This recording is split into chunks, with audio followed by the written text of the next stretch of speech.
V-Guard presents कौन जीत रहा है, को पावर्ड बाय सेंसोडाइन एंड विमल। बोलो जुबां केसरी। प्रयागराज जिले से सटे कौशाम्बी में 20 मई को लोकसभा का चुनाव है, जिसे लेकर सभी सियासी पार्टियों ने अपनी अपनी तैयारियां पूरी कर ली हैं। हमारे साथ मौजूद हैं इस समय जनसत्ता दल के राष्ट्रीय प्रधान महासचिव शैलेंद्र कुमार जी, जो कौशाम्बी से 3 बार सांसद भी रह चुके हैं। बात करते हैं कि अब कौशाम्बी लोकसभा क्षेत्र में किस तरह की स्थितियां बन रही हैं, क्योंकि आपकी पार्टी इस बार चुनाव भी वहाँ से नहीं लड़ रही है, लेकिन आप लगातार सियासत से जुड़े रहे हैं, इतने समय लंबा समय रहा है आपका। कौशाम्बी की स्थितियों कैसे देख रहे हैं आप? देखिए, हमारे राष्ट्रीय अध्यक्ष रघुराज प्रताप सिंह राजा भैया जी ने पहले घोषणा कर दिया कि जनसत्ता दल चुनाव नहीं लड़ाएगी, और काफ़ी संभावनाएं रहीं कि किसी पार्टी से गठबंधन होगा तभी चुनाव लड़ेंगे। परिस्थितियां अनुकूल न होने की वजह से गठबंधन नहीं हो पाया। जहां तक चुनाव के विषय में मैं ये कहना चाहूँगा कि बहुत कांटे की टक्कर है, लेकिन इधर काफ़ी कुछ सुधार हुआ है और एक दल की तरफ ज़्यादा लोगों का झुकाव है। तो प्रतापगढ़ और कौशाम्बी से भारतीय जनता पार्टी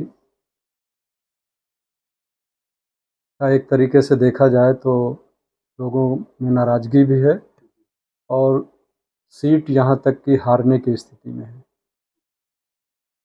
ये बताइए, आपकी पार्टी तो चुनाव नहीं लड़ रही है, लेकिन जो आपके समर्थक हैं, जो कार्यकर्ता हैं, उनमें तो बहुत उत्साह है। उस उत्साह को किस नज़रिए से देख रहे हैं आप? देखिए, 14 तारीख को हमारे राष्ट्रीय अध्यक्ष रघुराज प्रताप सिंह राजा भैया जी ने अपने कार्यकर्ताओं की बैठक बुलाई। कार्यकर्ता क्या, उनका एक जनसत्ता दल परिवार मानते हैं। जी। राजनीति नहीं बल्कि सेवानिधि भाव से वो काम करते हैं। और करीब 10-15 हज़ार की भीड़ में उन्होंने उस कार्यकर्ता सम्मेलन में उन्होंने स्पष्ट कहा, चूँकि गठबंधन किसी से है नहीं, ऐसी स्थिति में हर कार्यकर्ता हमारा स्वतंत्र है। इस बीच जो भी उम्मीदवार आपकी कसौटी पे खरा उतरे, उसी को आप मतदान कीजिए। नोटा का प्रयोग न करें, बल्कि वोट देने जाइए और वोट देकर ऐसे व्यक्ति को का चुनाव कीजिए जो आपके दुख सुख मुसीबत में जनसुलभ हो और आपके हर कार्य में उसकी भागीदारी सुनिश्चित हो। जनसेवा के भाव से वो काम करे और आप जो भी काम ले जाएं वो काम करे। प्रतिनिधि का दायित्व होता है कि जनता के बीच में रहे। ऐसी स्थिति में राजा भैया जी ने खुद कहा कि हम जिम्मेदारी अगर ले लें, कल वो प्रत्याशी खरा न उतरे तो फिर आप लोग कहेंगे, वैसे वो करे या ना करे, लेकिन हर काम हमको करना है। जैसे करते चले आए वैसे आपके हर काम में हमारी भागीदारी, हमारी सेवा नीति, हमारी जो कार्य की पद्धति वो हमेशा आप लोगों के बीच में रहेगा। हम हर काम करेंगे। नोटा का प्रयोग ना करें, अगर ये बात कही गई है तो फिर आपने अपने समर्थकों को या जो आपके ऐसे लोग हैं, जो पदाधिकारी हैं, जो कार्यकर्ता हैं, उनको आपने पूरी आज़ादी दे दी कि आप जो जैसा मन करता है वैसा करिए। तो कहीं ऐसा तो नहीं कि इसकी वजह से आपका जो परंपरागत वोट बैंक है उसमें एक बिखराव हो जाएगा, कन्फ्यूजन हो जाएगा? देखिए, वोट बैंक का इसलिए प्रभाव नहीं पड़ेगा कि राजा भैया जी के कॉन्स्टिट्यूंसी में, क्षेत्र में 10,000 राजपूत वोटर हैं। राजा भैया की सेवा नीति इस प्रकार से है कि हर जाति धर्म के लोग राजा से जुड़े हैं, और यही कारण है कि राजा लाखों वोट से जीतते आए चुनाव। उनकी लोकप्रियता है, लोग हर जाति धर्म के लोग उनको मानते हैं। जहाँ तक जनसत्ता दल का हमारा कार्यकर्ता है, वो पूरी तरीके से राजा के साथ जुड़ा हुआ है।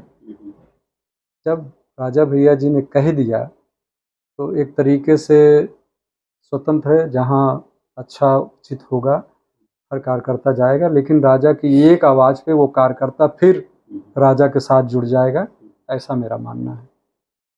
शैलेंद्र जी, आप लंबे समय से कौशाम्बी की राजनीति से जुड़े रहे हैं। इस बार का जो चुनाव हो रहा है उसमें बसपा और दूसरी पार्टियां, पीडीएम की अगर बात करें, इनकी क्या हैसियत स्थिति देख रहे हैं आप?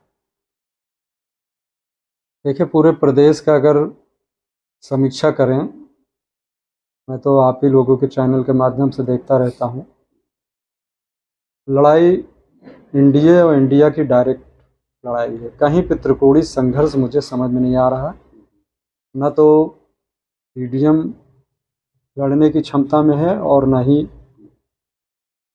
बहुजन समाज पार्टी। और जो दलित वोटर है वो सबसे ज़्यादा वोटर माना जाता है, इधर का कौशाम्बी का माना जाता है। क्या वो डिवाइड हो रहा है इस बार? दलित वोटरों की जहाँ तक बात करें तो ज़्यादातर समाजवादी पार्टी की तरफ झुकाव है, जो मुझे महसूस हुआ, मैंने देखा। भाजपा का दावा है कि हमारे साथ में पहले भारतीय जनता पार्टी की तरफ था। बीजेपी के हमारे तमाम नेताओं कार्यकर्ताओं को ये विश्वास है कि हमने 5 किलो राशन दे दिया तो अनुसूचित जात तो गरीब तबका हमारे साथ है, लेकिन इस प्रकार की बात नहीं है। अब लोगों में एक परिवर्तन की भावना है और हर व्यक्ति, हर मतदाता चाह रहा है कि परिवर्तन हो। बात करने के लिए तो पूर्व सांसद शैलेंद्र कुमार जी का कहना है कि कौशाम्बी की जो राजनीति है वो नए मोड़ पर आ गई है और कहीं ना कहीं जो जिस तरीके से लोगों के अलग अलग दावे किए जा रहे थे, अब वोटर्स का रुझान कुछ और है। खासकर जो दलित वोटर है वो एक तरफ शिफ्ट हो रहा है और इसके नतीजे लोकसभा चुनाव में कौशाम्बी के देखे जा सकेंगे। Dinesh Singh, TV 9 UP, Prayagraj. V-Guard presents कौन जीत रहा है, को पावर्ड बाय सेंसोडाइन एंड विमल। बोलो जुबां केसरी।